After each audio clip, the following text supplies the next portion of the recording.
여러분 안녕하십니까. 21대 대통령 선거가 끝났습니다. 이재명 더불어민주당 후보가 대통령으로 당선이 확정됐습니다. 오늘 오전 6시 21분부터 대통령직을 지금 수행을 하고 있습니다.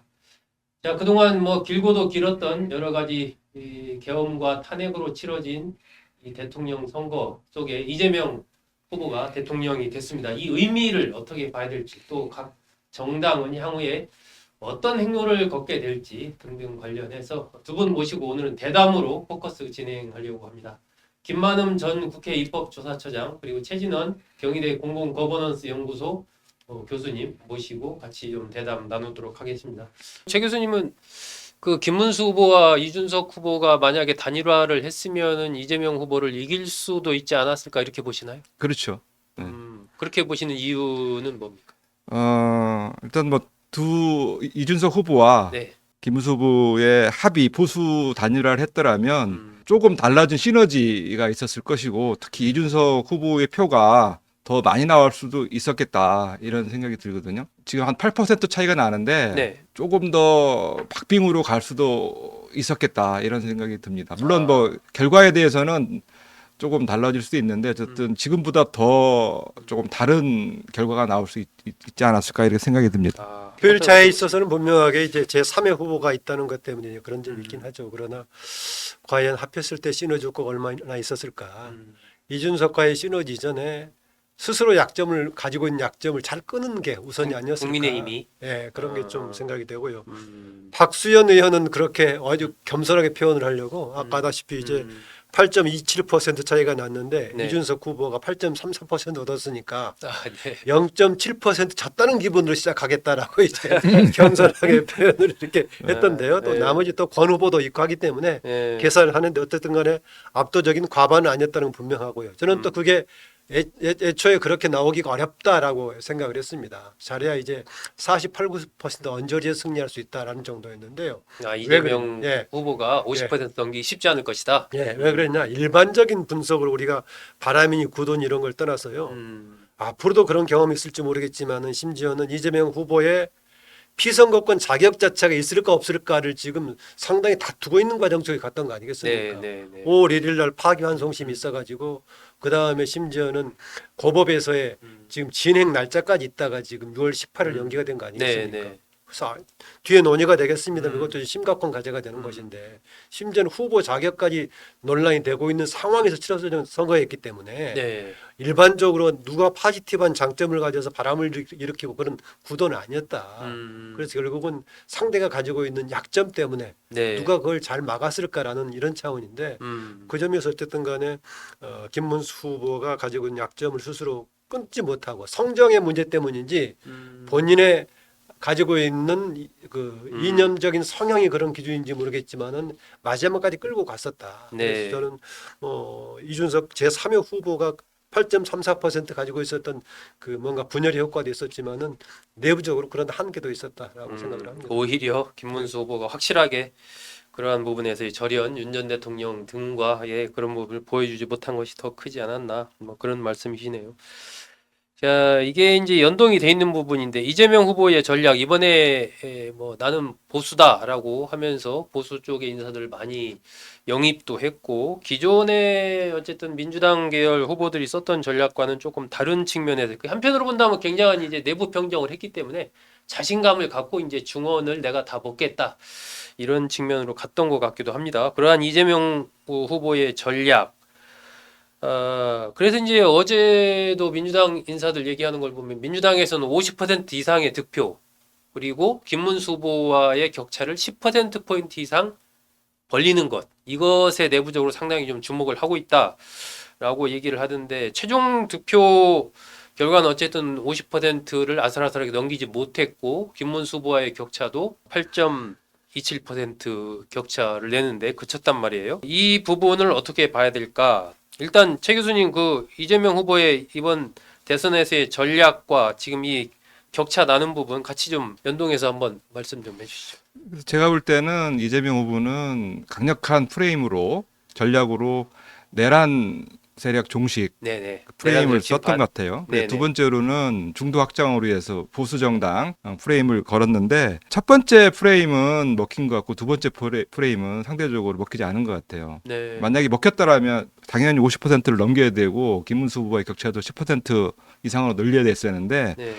상대적으로 이거는 내란 프레임은 본인이 만든 게 아니지 않습니까?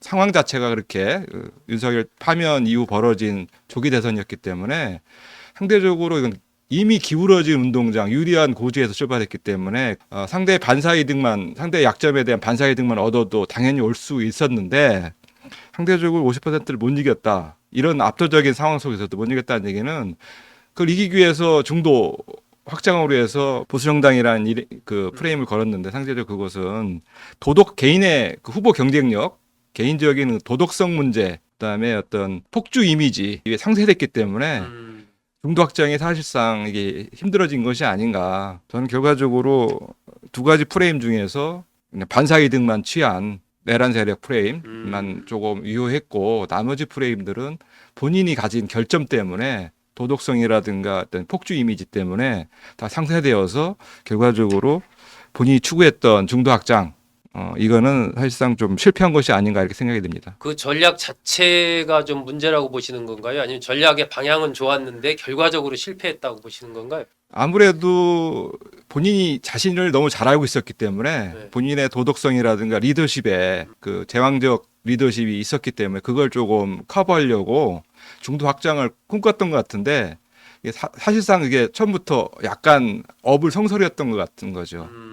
그러니까 아무리 포장을 해도 본인이 이재명 포비아를 걱정한 사람들한테 자기는 뭐 상식적인 사람이고 무서운 사람이 아니고 합리적인 사람이라는 걸 아무리 포장했지만 그걸 감추기에는 역부족이었다고 생각합니다. 아, 결과적으로 그랬다. 김 박사님은 어떻게 보십니까?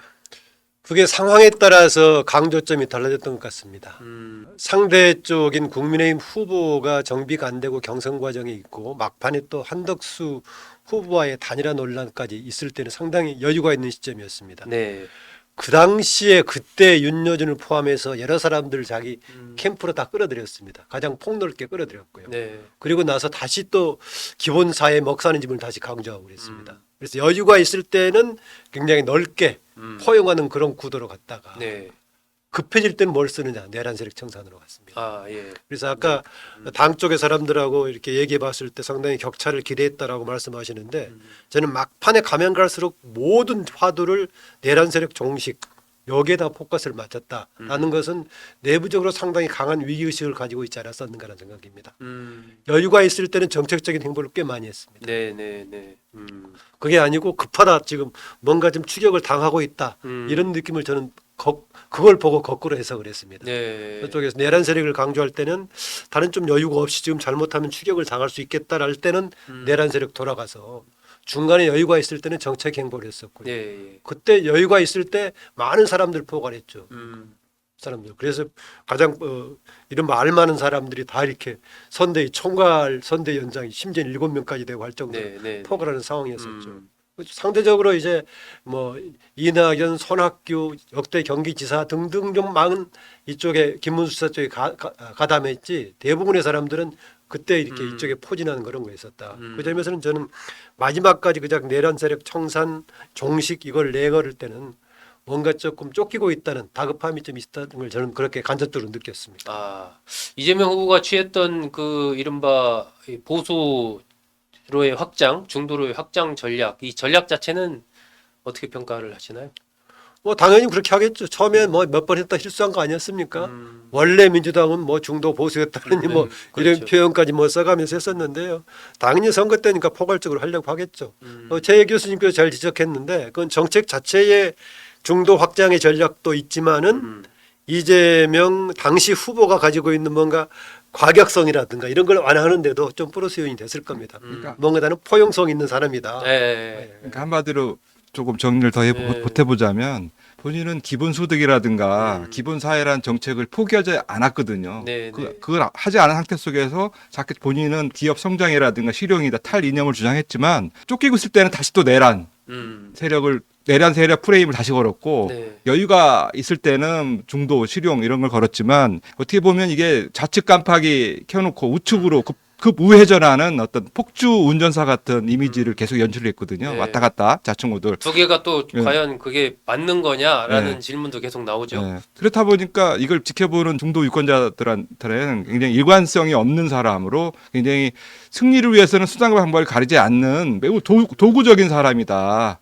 이렇게 물론 이기겠지만 그러니까 뭔가 인간적으로 인간미가 있거나 네. 뭔가 포용적인 사람은 아니다라는 네. 것을 심어줬기 때문에 결과적으로 50% 이상의 압도적 승리를 얻지 못했다. 네. 저는 이렇게 생각을 하는 거죠.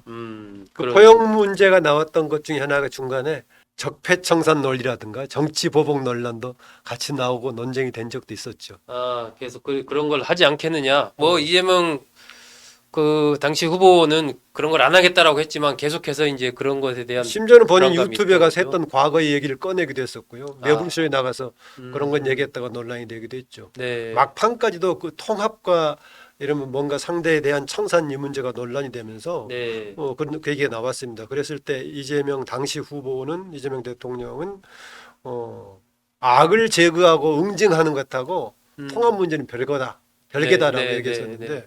그렇게 본다면은 내란 세력 청산이라고 하는 지금 41% 1.15%를 받은 세력을 내란의 후에 청산의 대상으로 생각하는 건지 아니면은 그것하고 다른 포용으로 봐야 되는 건지 논쟁이 좀 여지가 있는 부분입니다. 그런 부분.